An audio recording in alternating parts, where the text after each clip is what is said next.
안녕하세요. 오늘도 사연 튜브를 찾아주셔서 감사합니다. 오늘의 사연 시작하겠습니다. 안녕하세요. 전 변호사를 하고 있는 40대 남성입니다. 로펌에서 근무를 하다가 지금은 이혼 전문 변호사로 활동을 하고 있는데요.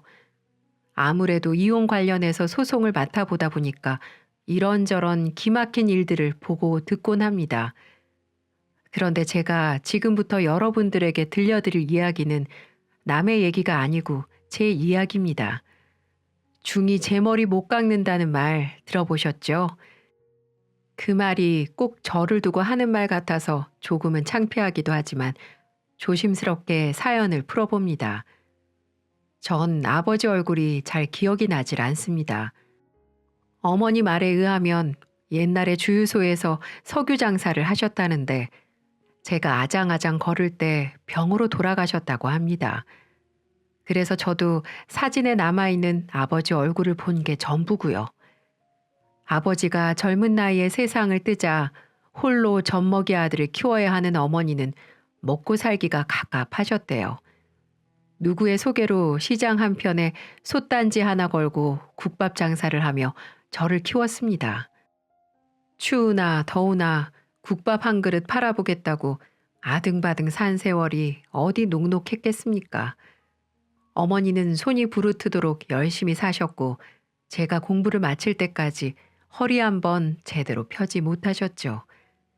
제가 변호사라는 번듯한 직업으로 먹고 살 수 있었던 것도 어머니 희생이 아니었다면 이룰 수 없는 일이었겠죠.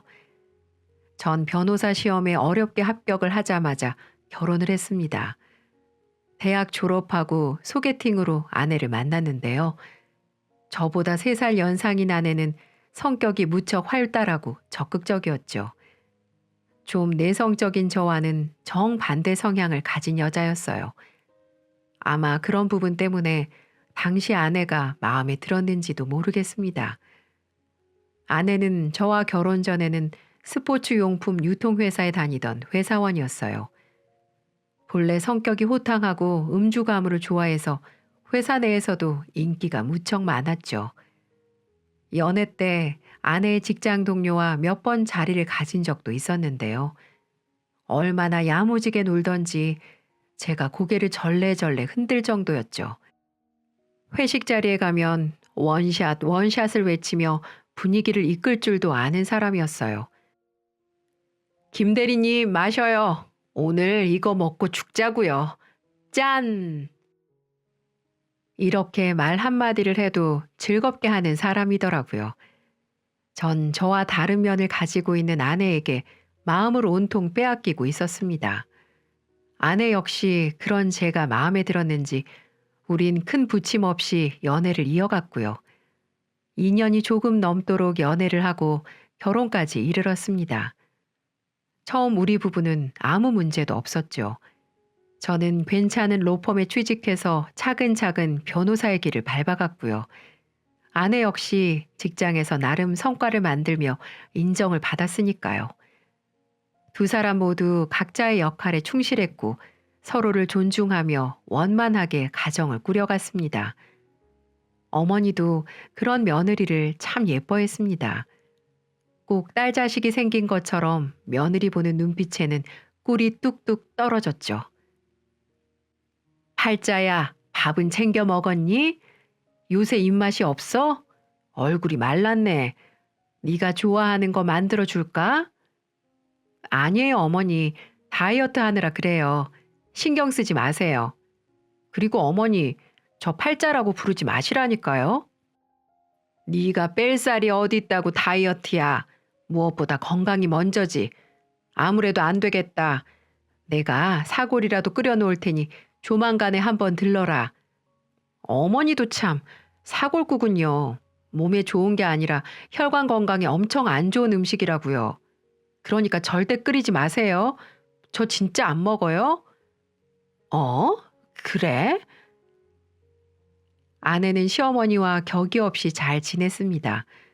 남들이 보면 시어머니한테 너무 예의 없게 구는 거 아니냐고 반문할 수도 있겠지만 아내는 시어머니를 진짜 친엄마처럼 생각하니까 그런 거라며 개의치 않아 했습니다. 저도 처음엔 좀 거슬리게 생각됐지만 시간이 지날수록 더 친밀해 보이고 괜찮더라고요. 무엇보다 어머니도 딱히 거북해 하는 것 같지 않았고요. 어머니, 이거 한번 걸쳐보세요. 어머니 옷 입는 센스가 하도 꽝이라서 제가 골라봤어요. 어? 아유, 너무 색깔이 요란한 거 아니니? 내 나이 이런 걸 어떻게 입어? 남들 다 이렇게 입고 다니는데 어머니 혼자 칙칙하게 다니실 거예요? 제가 특별히 고른 거니까 일단 입어보세요. 그건 고맙긴 한데, 아이고, 팔자야. 아무래도 이 색깔은 나한테 너무 안 받는 것 같은데. 또 팔자라고 부르신다. 아이고, 미안하다. 나이가 드니까 자꾸 까먹네. 아무튼요, 이 옷 꼭 입으세요. 여기서 말한 팔자는 아내의 옛 이름입니다. 김팔자. 정말 촌스럽죠. 지금은 개명을 했지만 한동안은 이 팔자라는 이름으로 살았어요. 시어머니에게 대하는 태도가 조금 투박한 면이 있어도 진짜 친딸처럼 구는 모습이 그리 나빠 보이진 않았어요. 어떻게 보면 그게 또 아내만의 매력이라고도 생각했고요. 그러던 어느 날이었어요.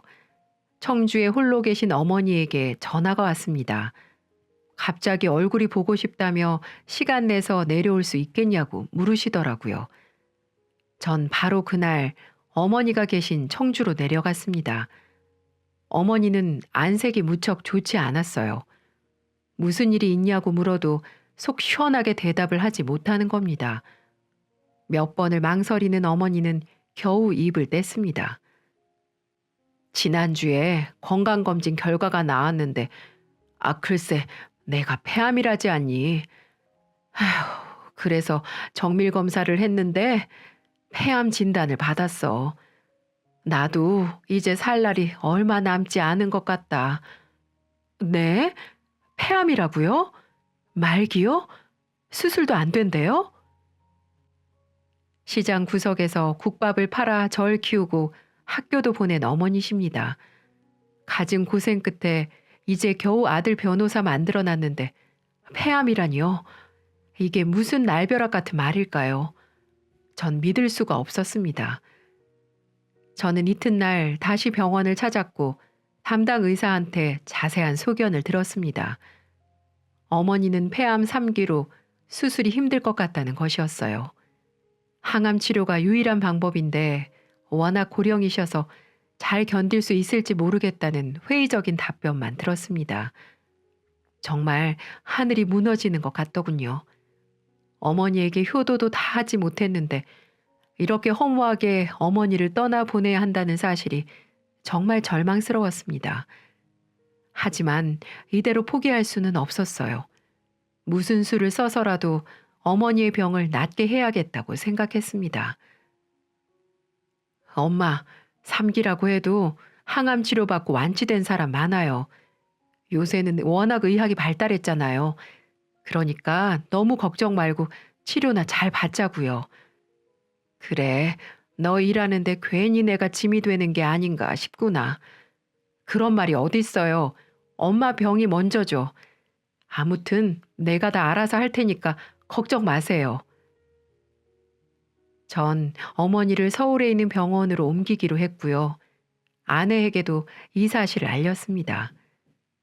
그런데요, 아내의 반응이 정말 의외였습니다.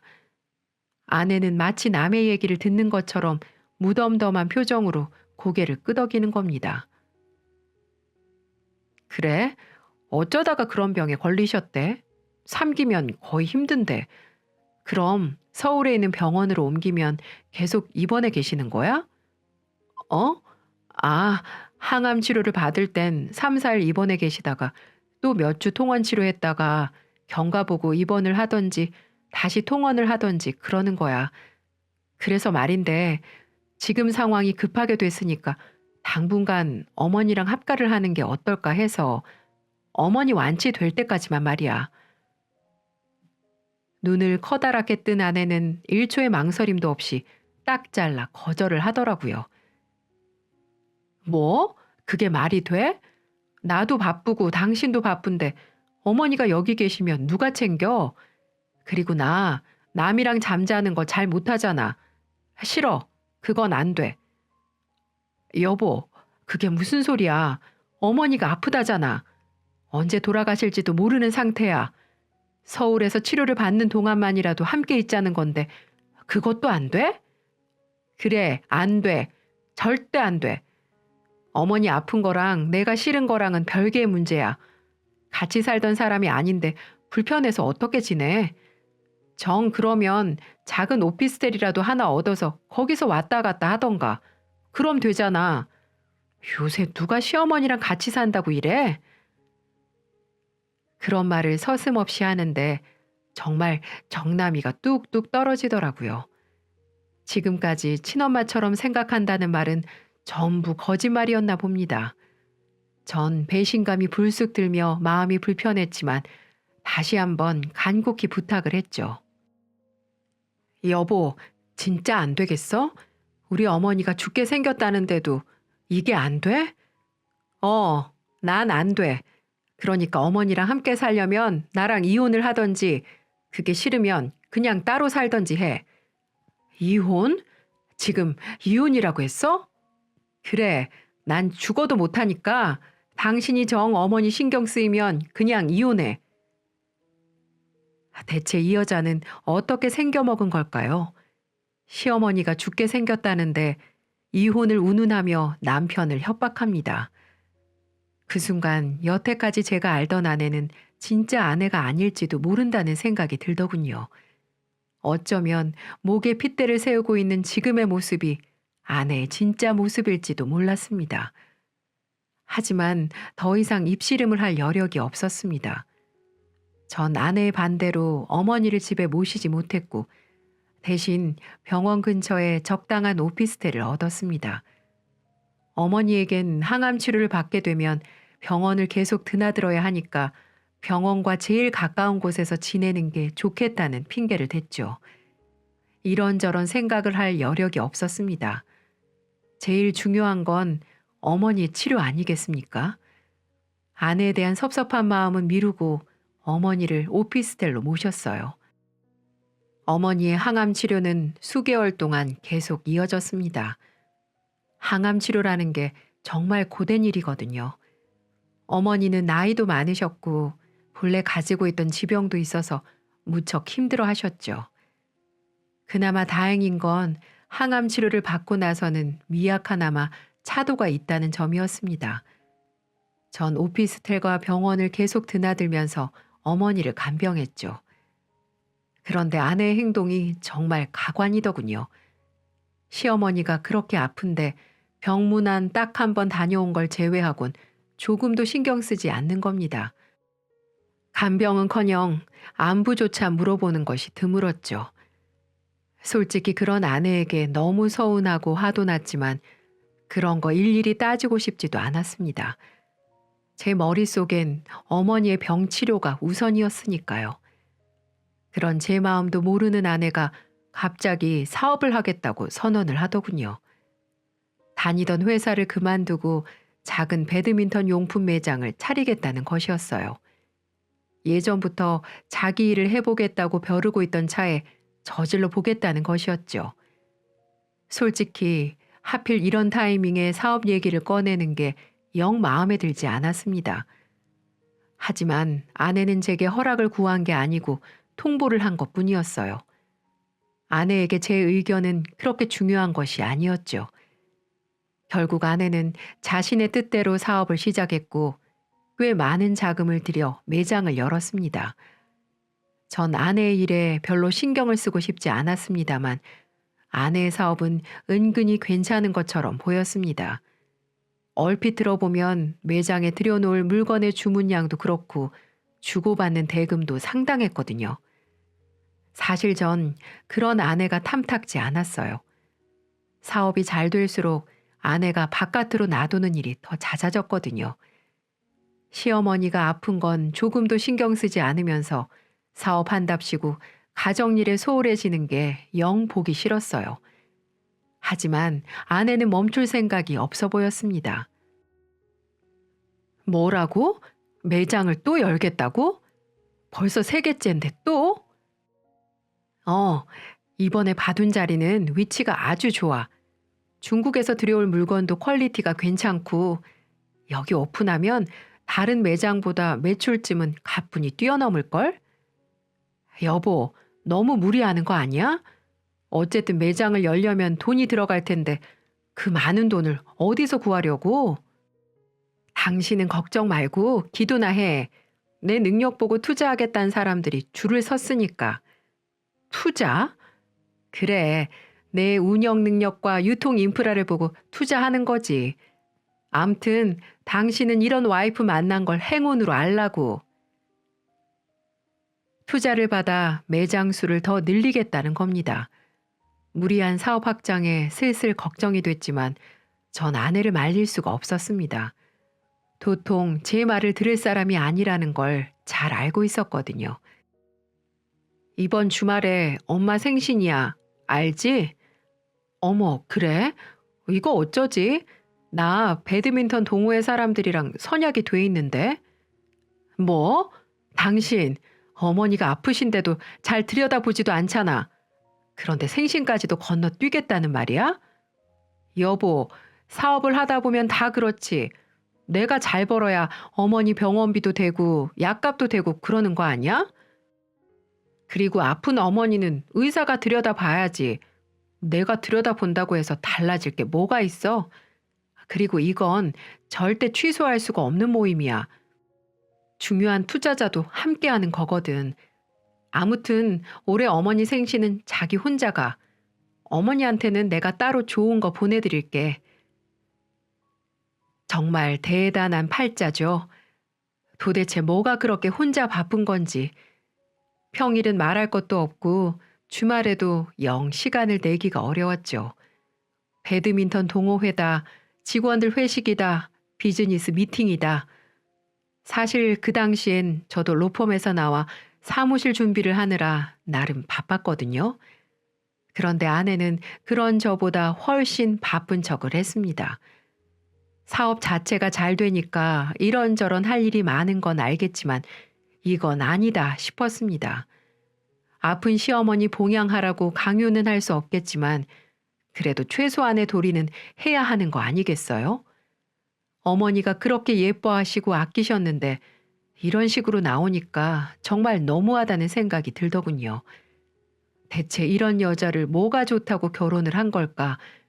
눈에 뭐가 쓰였던 건 아닐까? 그런 후회가 밀려들면서 시어머니랑 살기 싫으니까 이혼하자던 아내의 그 말이 계속 제 귓가에 맴돌더라고요. 그런데요, 아내의 진짜 충격적인 비밀은 따로 있었습니다. 어느 날이었어요. 아내가 씻고 있는데 휴대폰으로 메시지가 오더라고요. 얼핏 메시지 내용을 보게 됐는데 대충 이런 내용이었습니다. 박 대표님, 돌아오는 토요일에 시간 어떠세요? 분위기 좋은 와인바를 알고 있는데 박 대표님에게 소개시켜드리고 싶네요. 느낌이 이상했습니다.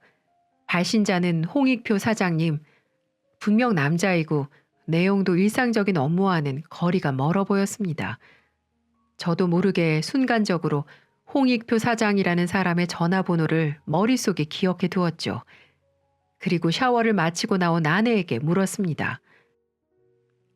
여보, 홍익표 사장이란 사람이 누구야? 누구길래 당신한테 와인바를 소개시켜주고 싶대? 아내는 아무렇지도 않다는 표정으로 대답하더군요. 투자자 중 한 사람인데 일 얘기 때문에 조용한데 알아보겠다더니 거긴가 보네. 신경 쓰지 마. 이 사람 원래 좀 능글맞고 그래. 그래? 그런데 이런 사람 단둘이 따로 만나는 건 좀 그렇지 않아?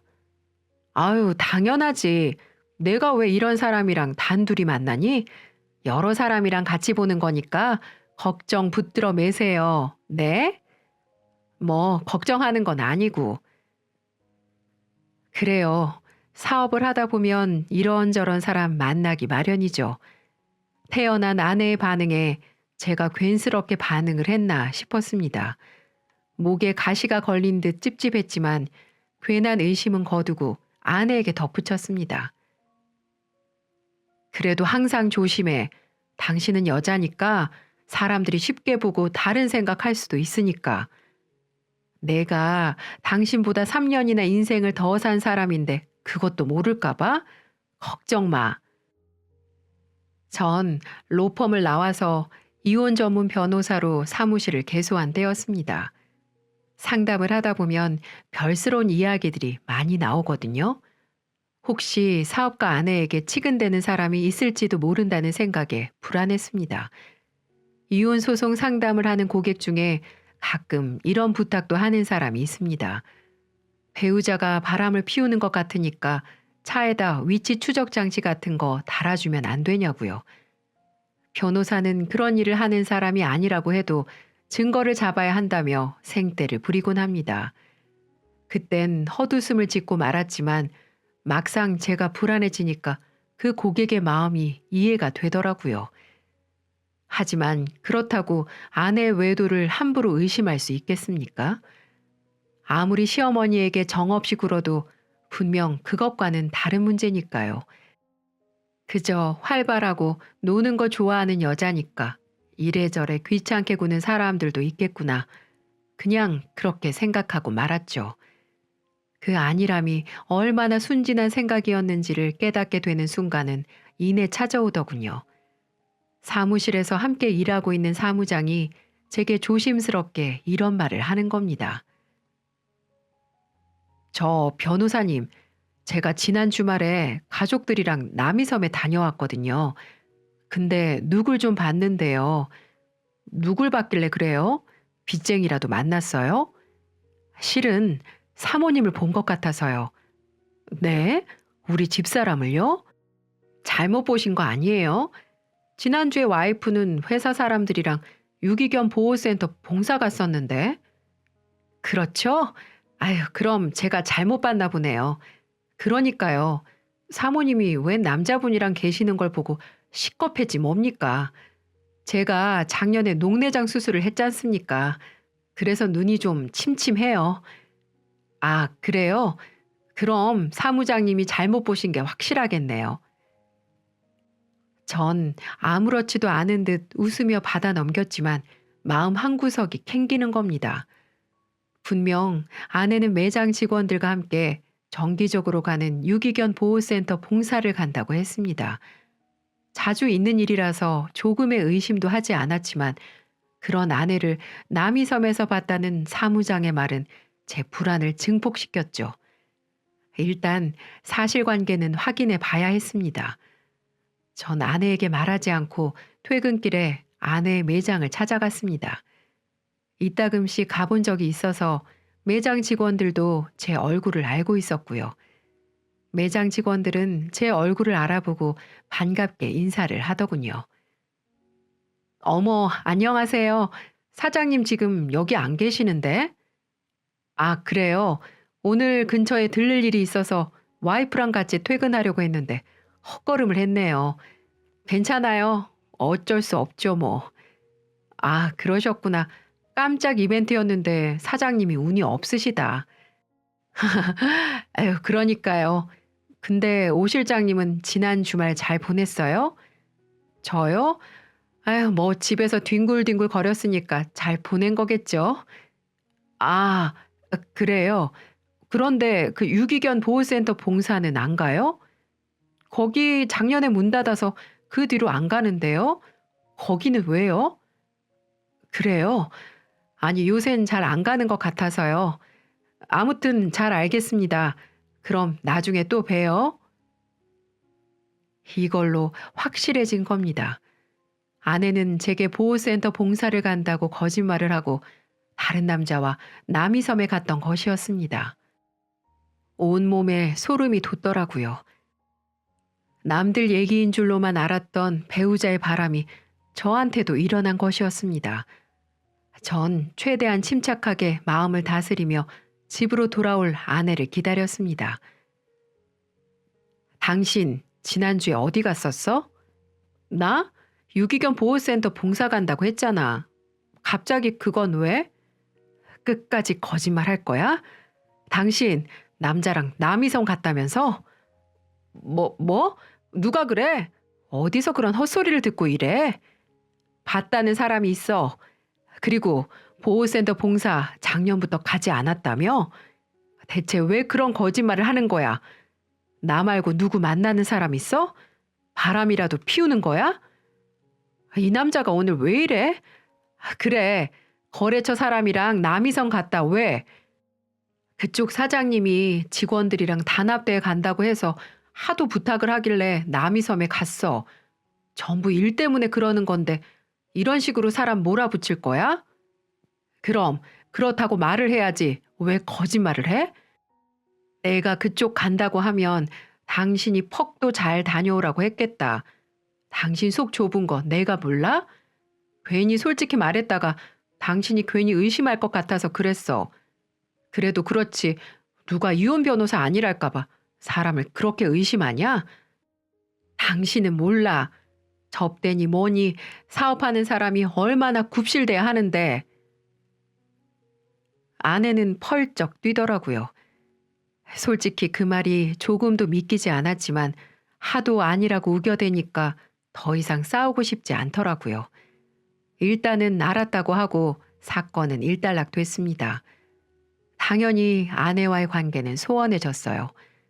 서로 필요한 말이 아니면 입을 열지 않았고요. 한 집에 살고 있지만 마치 한 집에 살지 않는 것처럼 지냈습니다. 아내의 변명을 고지고대로 받아들였냐고요? 아닙니다. 명색이 이혼 전문 변호사인데 그런 어설픈 핑계를 믿어줄 리가 없죠. 전 아내가 외도를 하고 있다는 확실한 물증을 잡기 위해 기다리기로 한 겁니다. 이혼 소송은 결국 위자료와 재산 분할이 핵심인데 그것은 상대 유책 사유에 따라 비율이 상당히 많이 갈리거든요. 제가 아무리 내성적이고 조용한 성격이라지만 저 사실은 대단히 집요한 구석이 있습니다. 그 어려운 환경 속에서도 공부하며 법학과까지 졸업한 접니다. 만약 아내가 진짜 외도를 하고 있다면 그에 맞는 대가를 치르게 할 생각이었습니다. 전 지난번 아내에게 이상한 메시지를 보냈던 홍익표 사장이란 사람에게 주목했죠. 이미 그 사람의 연락처는 알고 있었습니다. 전 여러 경로를 통해 그 사람에 대해 알아보기 시작했습니다. 아내의 말처럼 아내와 거래를 하고 있는 사람이 맞더라고요. 중국 물건을 들여오며 무역 상사를 운영하는 것 같았는데 아마도 아내와 거래를 하면서 가까워진 것 같았습니다. 하지만 단순한 거래처 사람만은 아니었어요. 그 사람을 캐보니 아내의 행적이 금세 드러나더군요. 그 남자는 아내와 자주 만났으며 교회며 술집 등을 수시로 다녔습니다. 다정한 모습으로 모텔에 들어가는 모습과 팔짱을 끼고 스스럼 없이 다니는 모습도 포착됐어요. 정말 속에서 천불이 일더군요. 결국 사업을 한답시고 바깥으로 나돌던 아내에겐 내연남이 생긴 겁니다. 당장 따져 묻고 싶었지만 이혼 소송 전문 변호사였던 저는 잘 알고 있었습니다. 이럴 땐 감정적으로 대처하는 것보다 냉철하게 대비하는 것이 훨씬 더 유리하다는 사실을요. 전 그 뜨거운 천불을 꿀꺽 삼키고는 하나하나 증거를 모으기 시작했습니다. 아내가 꼼짝할 수 없는 외도 증거를 모은 뒤 정식으로 이혼 소송을 진행할 생각이었죠. 아내의 사업체는 상당한 규모로 발전했습니다. 때문에 아내 명의의 재산도 상당했고요. 이 모든 건 결혼 뒤에 함께 이뤄낸 자산이기 때문에 제 몫으로 재산 분할에 대한 정당한 요구를 할 수 있다는 걸 잘 알고 있었습니다. 아내는 제가 칼을 갈고 있다는 사실을 잘 모르는 것 같았어요. 순수하고 착하기만 한 남자가 자신의 뒤를 캐고 다니며 증거를 모으고 있다는 사실을 상상하지 못했을 겁니다. 그저 남이섬 사건 일로 화가 풀리지 않았다고만 생각했을 겁니다. 저러다 말겠지. 시간이 지나면 풀어지겠지. 그렇게 쉽게 생각하고 있었을 겁니다. 하지만 그건 큰 오산이었죠. 전 한 번 마음이 떠난 아내와 다시 살 생각이 없었어요. 물론 사랑하는 마음이 없던 건 아니었지만 배신한 여자가 또 배신하지 말란 법이 어디 있겠습니까? 저는 때를 기다리며 철저하게 이혼을 준비하고 있었습니다. 그리고 어느 날 전 아내에게 할 말이 있다고 얼굴을 보자고 했죠.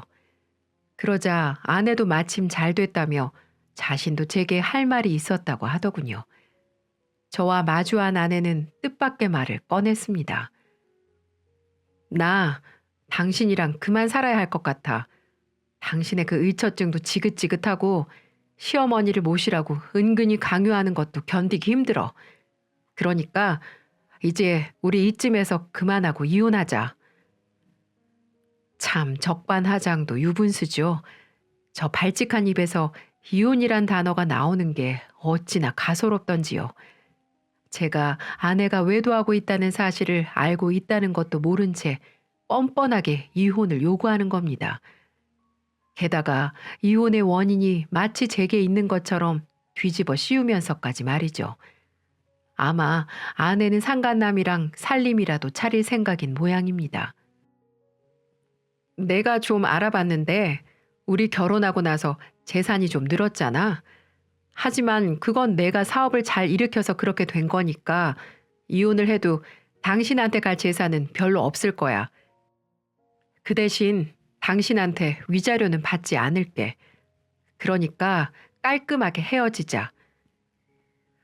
하지만 전 아내의 생각대로 할 생각이 조금도 없었습니다.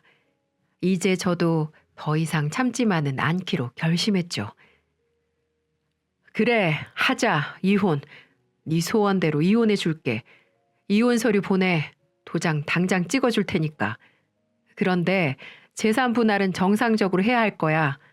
사실 네가 나 몰래 바람 피웠다는 거 알고 있었어. 소송을 걸고 싶으면 걸어도 돼. 나 이혼 전문 변호사인 거 알지? 그렇게 아내한테 쏘아붙인 뒤 전 그 길로 곧장 짐을 싸서 나왔습니다. 제가 그렇게 나오자 아내는 상당히 놀란 모양입니다. 재산을 분할하고 싶지 않았던 아내는 부랴부랴 변호사를 선임한 것 같더라고요. 하지만 제겐 아내의 외도에 대한 모든 증거가 있었습니다. 상대편 변호사에게 증거를 보여주자 두 손 두 발 다 들더라고요.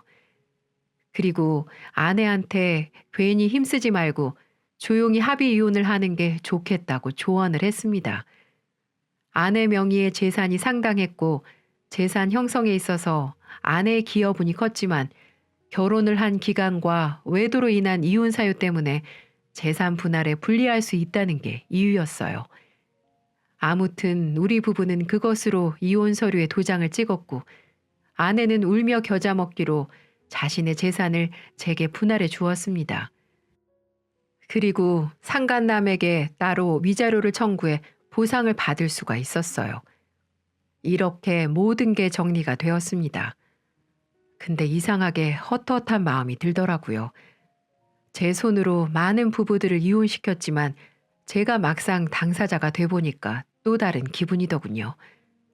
어머니의 병을 돌보느라 정신이 없던 탓도 있었지만 이렇게 쉽게 결혼 생활이 끝날 줄은 몰랐습니다. 그리고 그동안 어머니는 병원을 꾸준히 다니며 항암 치료를 잘 받았습니다. 항암 치료라는 게 절대 쉬운 일이 아닌데 감사하게도 어머니는 꿋꿋하게 잘 견뎌주셨죠. 어머니의 병은 조금씩 호전됐는데요.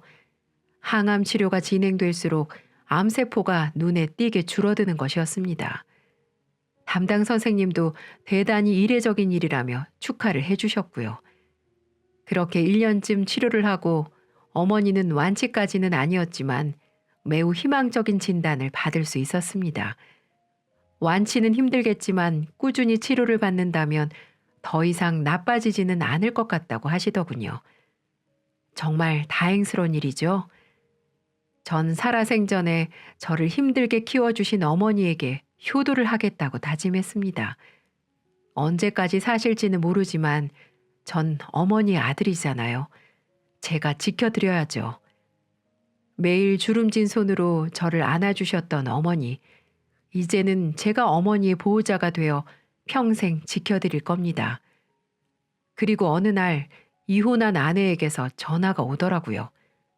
전처는 다급한 목소리로 제게 말했습니다. 잘 있었어? 혹시 부탁 좀 하려고 하는데 괜찮을까? 부탁? 무슨 부탁? 그게 사실은 전처는 사기죄에 연루돼 소송에 휘말렸다고 고백했습니다. 알고 보니 그 좋아하는 남자 때문이었어요. 남자 하나 잘못 만나 인생이 폭삭 망한 것 같았습니다. 남자 새치혀에 속아 해서는 안 되는 일을 한 것 같아 보였어요. 전 아내는 결국 갑자기 사업 상황이 어려워지면서 여기저기 투자금을 모았는데 그마저도 사업을 일으키기엔 역부족이었던 것이었죠. 결국 투자자들로부터 사기죄로 고소를 당했고 재판을 해야 하는데 마땅한 변호사를 구하기가 어려운 상황이라는 것이었습니다. 참 기막힌 일이죠. 변호사 살 돈이 없으니 이혼한 전 남편에게 무료 봉사를 해달라는 것이었습니다. 저는 단칼에 거절했습니다. 죄를 지었으면 죄값을 달게 받으라고 일침을 날리고 전화를 끊어버렸죠. 승승장구하던 아내의 사업은 말 그대로 폭망을 했고 아내는 땡전 한 푼 없는 빈털터리가 되고 만 것이었습니다. 사실 법적으로 이혼 후 2년 안에 재산 분할이 이루어져야 하는데요. 만약 제가 조금만 재산 분할이 늦었다면 전처의 사업이 망하면서 저도 빈손으로 이혼할 뻔했던 셈이죠.